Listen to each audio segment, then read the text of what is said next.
the topic of today's discussion, that Sabbath is for man a great saying of Jesus. And this saying has this importance that Sabbath is a wonderful custom, but and sometimes it is considered obligatory. But this truth is forgotten in making such customs obligatory, that the custom is for our development. Jesus has mentioned that he has come not to destroy but to fulfill. To point out the kernel in a given custom. The custom is very good if it helps us to take our lives to a higher level, take our lives towards the goal, then the custom is certainly very good, very important. But if it is, instead of being help, if it becomes a hindrance, then that custom is no good, needs to be changed. In religion, religious history, you can always see that great prophets, great teachers of mankind come to take us out of getting stuck in particular customs and thinking that to be the sum and substance of all religion. Customs, fine, but customs are for us, not we for the custom. So, this Jesus statement comes as it is given in Mark. One Sabbath, Jesus was going through the grain fields, and as his disciples walked along, they began to pick some heads of grain. The Pharisees said to him, "Look, why are they doing what is unlawful on the Sabbath?" He answered, "Have you never read what David did when he and his companions were hungry and in need? In the days of Abiathar, the high priest, he entered the house of God and ate the consecrated bread, which is lawful only for priests to eat, and he also gave some to his companions."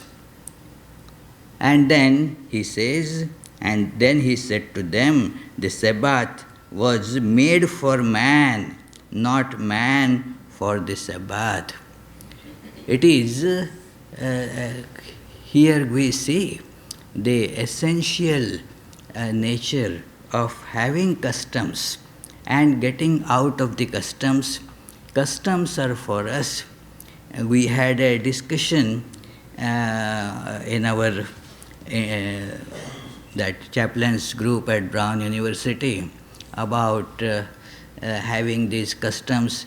That day, the rabbi there, he told that he faced a dilemma on last Saturday because his wife, who was pregnant, was having difficulties, was about to deliver, and then should he, as a part of Sabbath, just not go out of the house, should not drive, or should take her to the hospital, take her for the maternity services. And then he decided Sabbath is secondary. Following this, taking care of my wife is more important than the custom of not driving on that day. So, all present there, they applauded that is what should be done. It is getting just caught in customs and feeling that just because I did not observe a little custom, my religious life is all gone. That is just making, misusing the customs rather than making them useful for us. In India, you will see that there are so many customs. It is impossible to keep a count, that, and they pass for religion. Mainly, don't touch this, don't cook on this day, don't pray on this day. What is the meaning of all this? Why you should not pray on a particular day? Many times people ask that I am in mourning. Should I go to the temple? It is prohibited that you should not go to the temple when some near and dear has passed away, some your close relative has passed away, you are in mourning, and so you should not go to the temple. When the question, somebody called and asked this question, I said, absolutely do come to the temple. I don't know what temple prohibits you, but please come to our temple. This is the time actually when you need to go to the temple, and then you are prohibited by what custom? Where it is written like that? It is just a custom. And then people get caught in the custom, and then if they break the custom, many feel that so now they have committed some big sin. So it is certainly we have to address this issue. Swami Vivekananda said that we must also remember, I am quoting from Complete Works, we must also remember that in every little village god and every little superstitious custom is that which we are accustomed to call our religious faith. But local customs are infinite and contradictory. Which are we to obey today and which not to obey? The Brahmin of southern India, for instance, would shrink in horror at the sight of another Brahmin eating meat. A Brahmin in the north thinks it is a most glorious and holy thing to do. So there is various are the customs all over India, but they are local. The greatest mistake made is that ignorant people always think that this local custom is the essence of religion. Lots of Swami Vivekananda's lectures in India contain this idea, this very important idea, that look, the scriptures, they have two sides. In Hindu scriptures, these two become different classes altogether. One is called Shruti, means the revealed teachings, and the other is Smriti, means how those teachings in given time can be applied to our life. I sometimes like to say that one is a book of science and engineering, where you can study, say, how a car is made. And then other is just an operating manual. So the operating manuals keep on changing. The science and technology relatively remains for a longer time.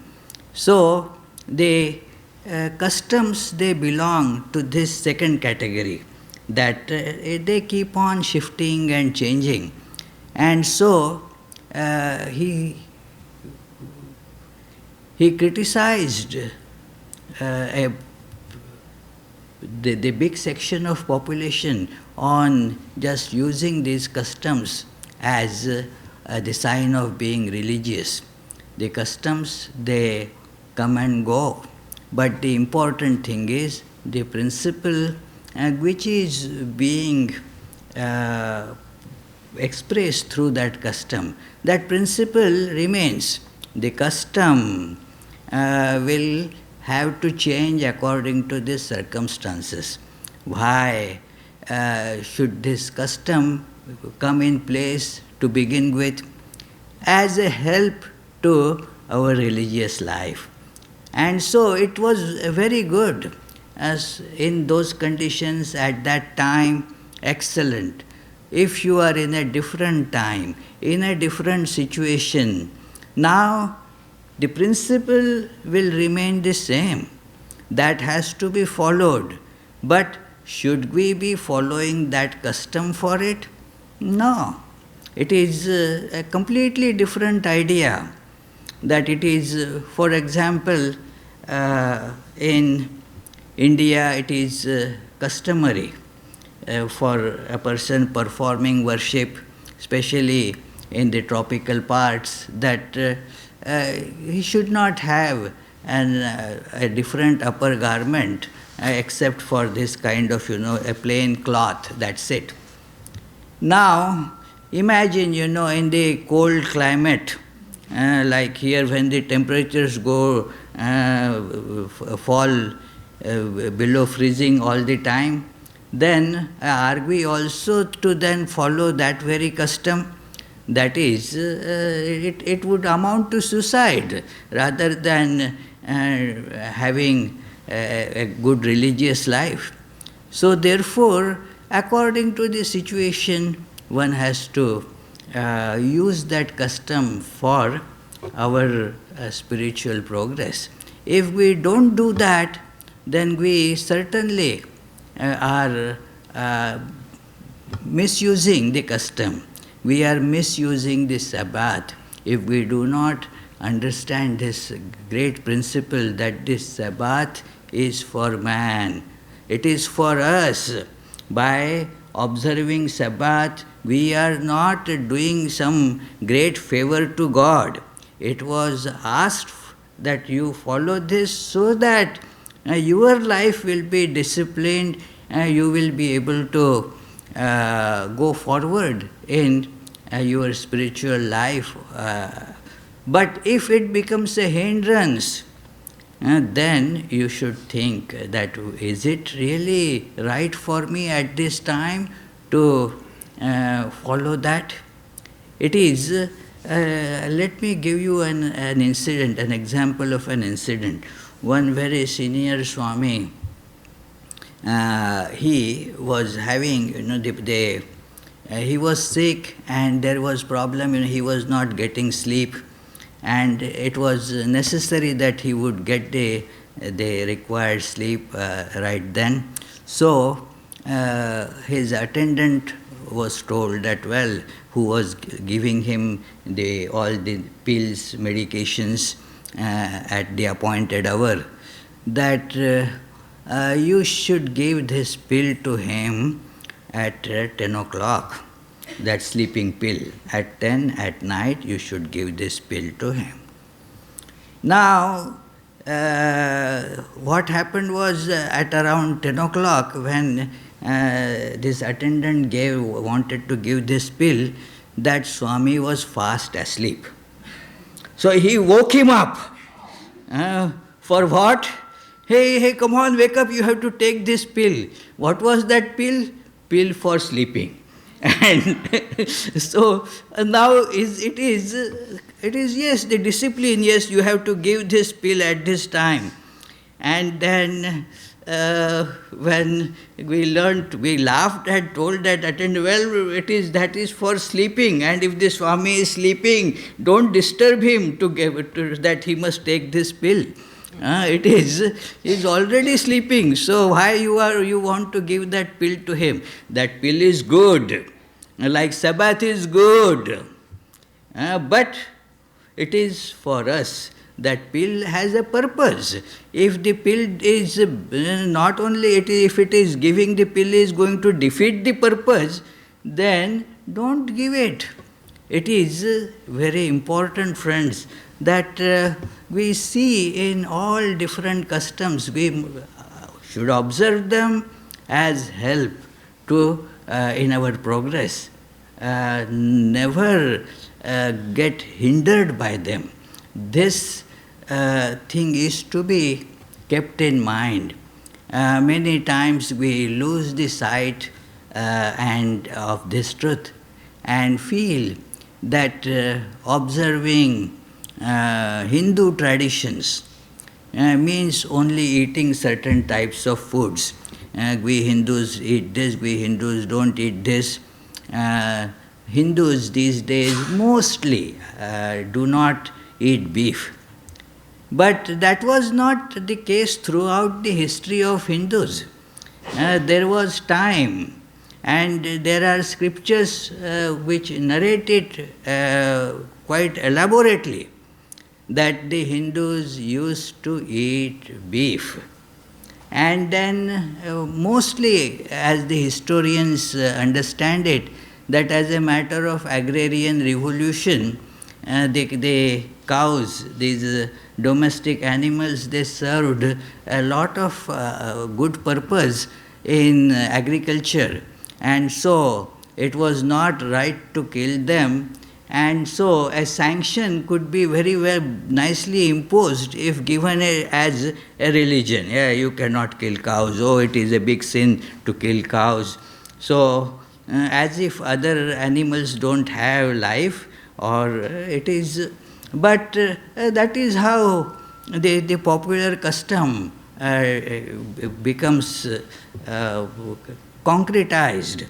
It is a custom, and many people in India, they observe it religiously. That suppose you are driving, and this runs across all different religions. The driver may be a Hindu or Christian or a Muslim. If some cat crosses the street, as the car is passing, if the cat crosses the street, then the driver has to stop, not only stop, go reverse a little bit, and then pass, because that is a bad omen. A cat passing. Now, what is bad omen about it? When our driver was stopping, no, Swamiji, we cannot. The cat went like that. So I said, let the cat might have seen a mouse on the other side, and so it went to catch it. Why are you worried about it? Come on, take it as a good omen. Let's go. So it is. There are many writers have written satirical things about it. That if this is true, if cat creates bad omen, then we can use, we don't need any army or anything for our defense. Just keep lots of cats, and when you train them, when you see the enemy army coming, just let them run in front of those enemy troops, and that will take care of it. It will mean bad omen for that enemy army, and we will not be harmed by them. So, does it happen like this? It doesn't happen. So these customs, they get so concretized in the human psyche that we feel that the observance of that is the whole and everything of religion. Swami Vivekananda had written some humorous these short stories. It is published as that matter for serious thought. He wrote them originally in Bengali, Bhabbar Kotha. So one of the stories he writes is that it is when lot of people went to see a big temple, that and that big temple, lot of people were there. But very few people were going inside the temple and doing worship. Most of the people were busy worshipping a big image of deity kept outside, and that image was worshipped with lot of elaborate rituals and singing and offerings and everything that was being offered there. And then he asked, what is this? Why all people are doing this worship here and not inside the temple? Then he was told, well, if you do not do the worship inside, that God who is inside, it doesn't really matter whether you do, fine, even if you don't do, it's all right. But if you fail to do the worship of this big deity kept outside, then you are going to be in big trouble. Oh my goodness, is it so? And that, oh yes, that is why people are worshipping this big deity kept outside. I see. What is the name of this deity? And he was told, popular custom. Popular custom is the deity that we keep on worshipping. Scarcely we go inside. Inside means the deeper truths of religion and spirituality. They are not much cared for.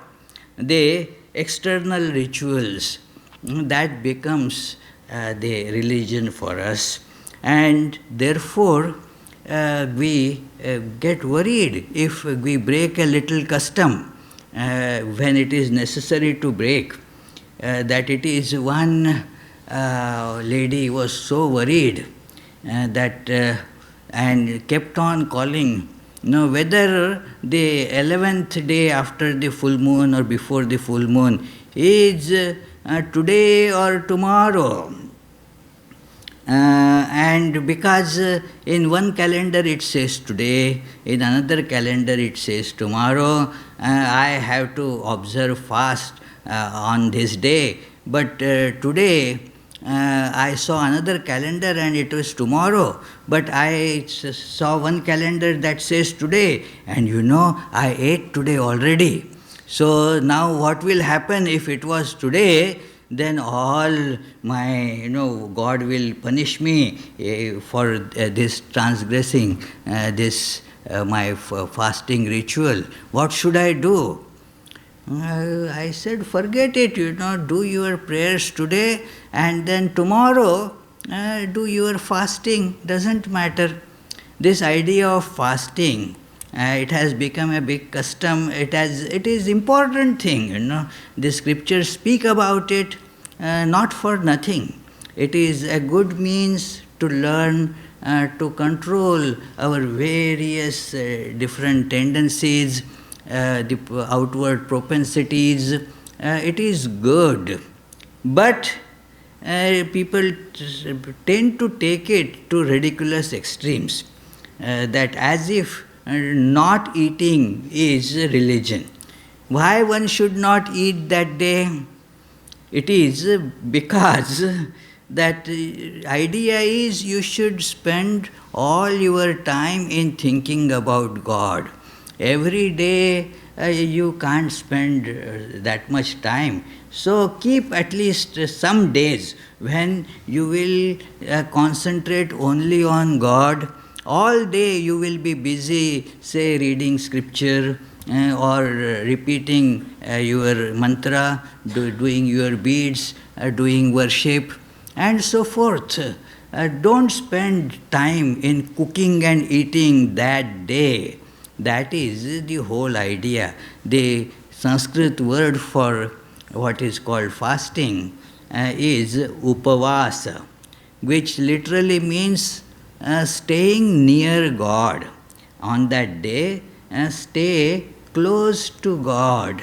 But when not eating becomes the central thing, then it becomes a matter of competition. You do it only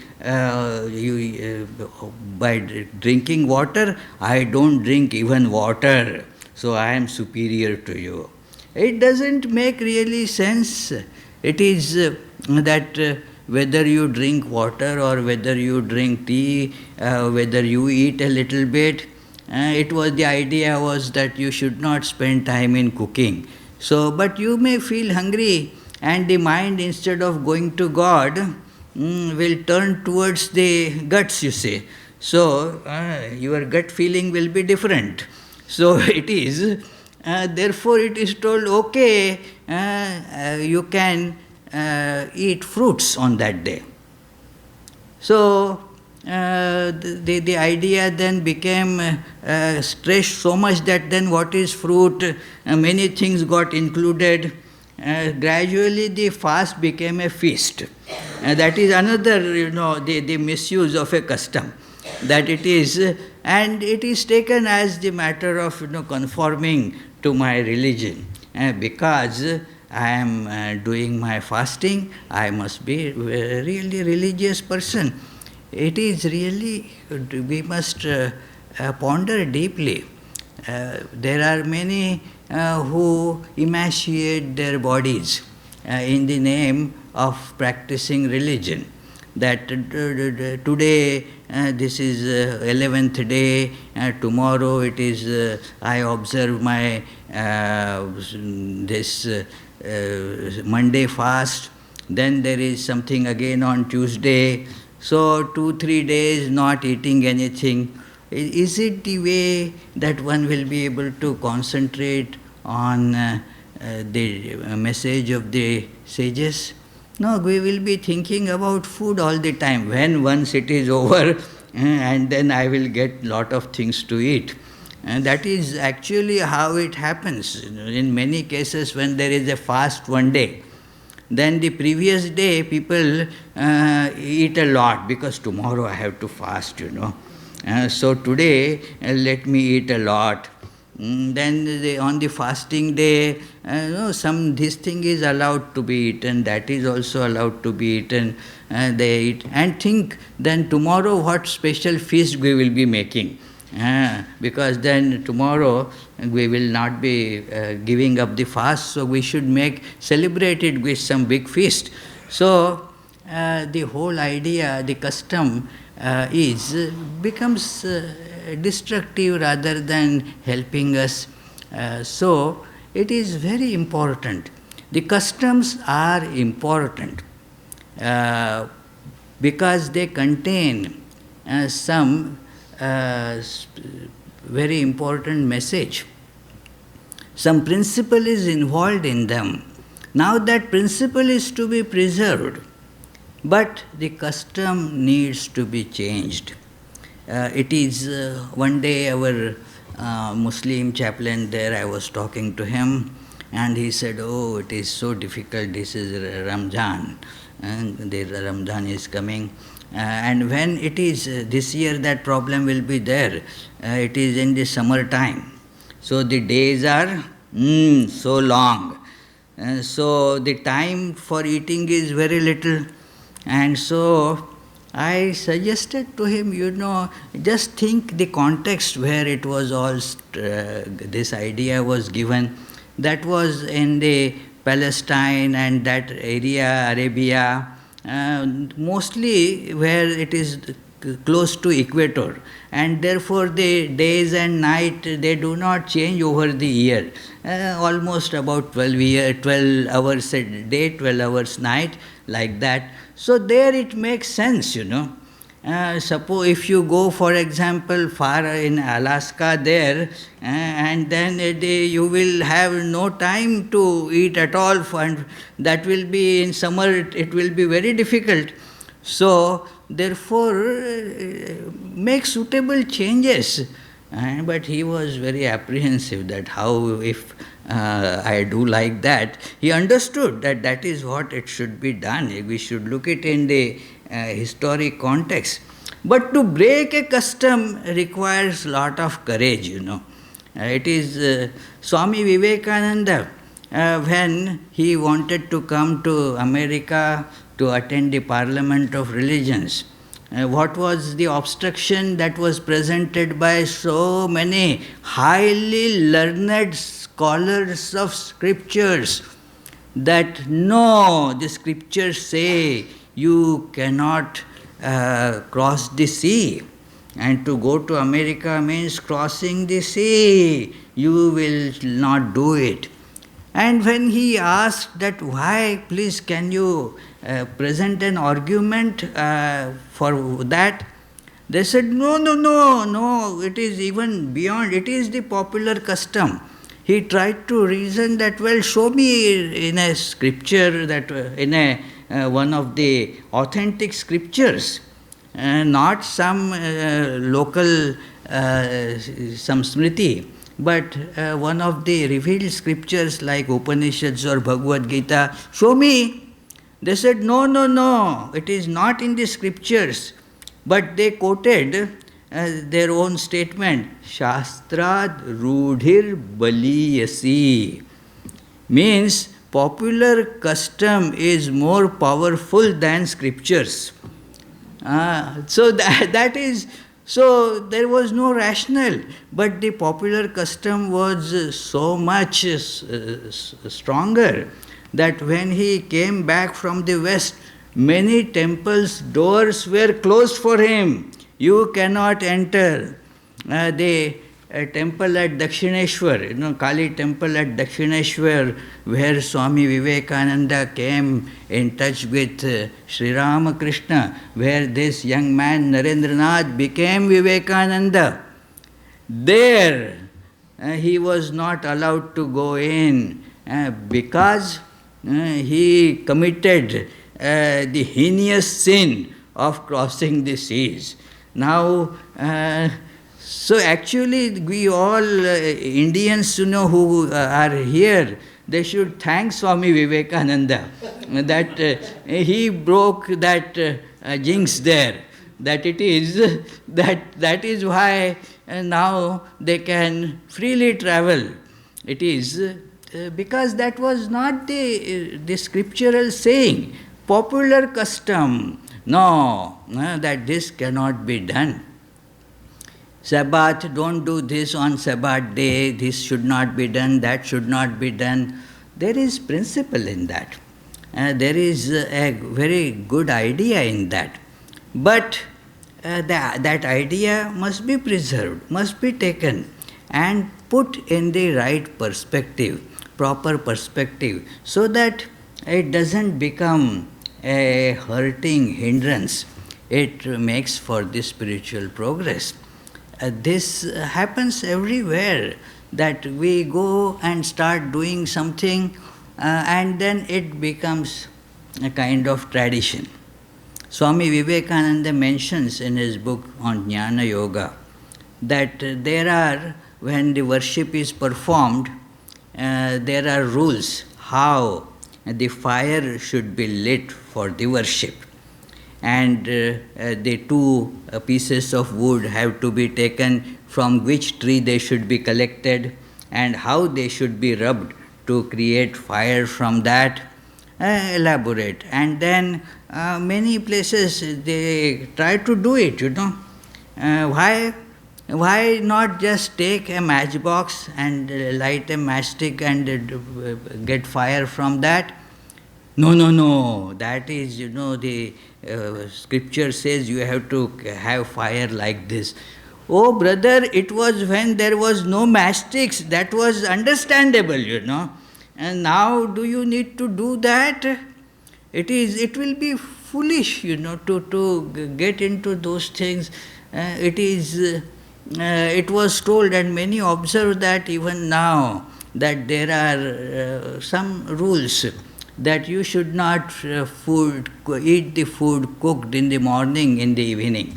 In the evening, you should not eat that food which is cooked in the morning. It was good in a tropical region where the food gets spoiled very quickly because of the heat. Now, when you have refrigerators, is that idea means valid? It will be silly to stick to that idea that we have to just confine ourselves to this. No. And therefore, it is an important thing, friends, to outgrow this idea that we have to stick to certain customs, not go beyond that. It is, we have to learn to hold on to the principle. One should remember that in sacrificing custom, we should not like throwing the baby with the bath water. That should not happen. The principle has to be assiduously held on to. No compromise about that. But then the customs, they change. Like the operators' manuals keep on changing. You cannot use the same manual that Ford's first car in some 1902 or 3, that car's manual for a modern Ferrari. That will not work. That is, that manual is for that car. The theory of heat engines has more or less remained the same. But these things, the manuals change, the circumstances change. In that situation, so therefore we must remember this, that this great idea, great prophets come actually to break the custom and take out the kernel of the message and put it in a new custom. That is how the prophets have to come again and again to teach us this religion. Otherwise, things become just caught in the custom. Sri Ramakrishna threw aside many customs. There were customs in the village, but he said no. There is, in his childhood, an incident took place when he was being given what is called sacred thread, a ritual to mark the beginning of learning, going to school and all that. Enough of all childish things. Now you have to go to school and learn, grow.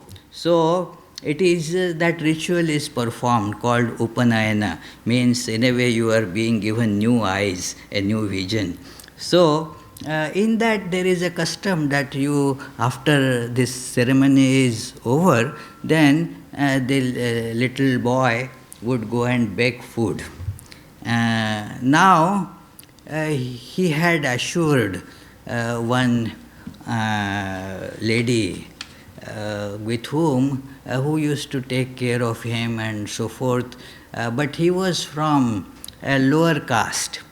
And he said that, okay, I will, after this ceremony, I will first come to you to take I will bake food from you first. And when he told that that is what I have to do, everybody at home and the priest, they said, no, you cannot do it. She is from a lower caste. How can you first take the alms from her? Sri Ramakrishna said that, well, but I have told her that I will do that. And if I don't do it, then I will not be a truthful person. And then what is the point in going through this ritual of purification and so forth? That itself will become meaningless. So this is a big eye-opener. They could not resist Sri Ramakrishna's appealing argument, and finally he had his way. So, and that was a pointer to all, that customs, fine, but learn to observe the main principle, and if the custom is a hindrance in that, let the custom go. Don't shed a tear for that custom. Let it go. But preserve the principle. So Sabbath is, if it is helpful to man, very good. Sabbath is for man. Man not for Sabbath. God does not need our paying obeisance to him. He doesn't become bigger or smaller. It is not that we have to offer food to God, otherwise he will go hungry. No, it is for us to express our love that we do it. It is very important, therefore, to understand this difference between the two.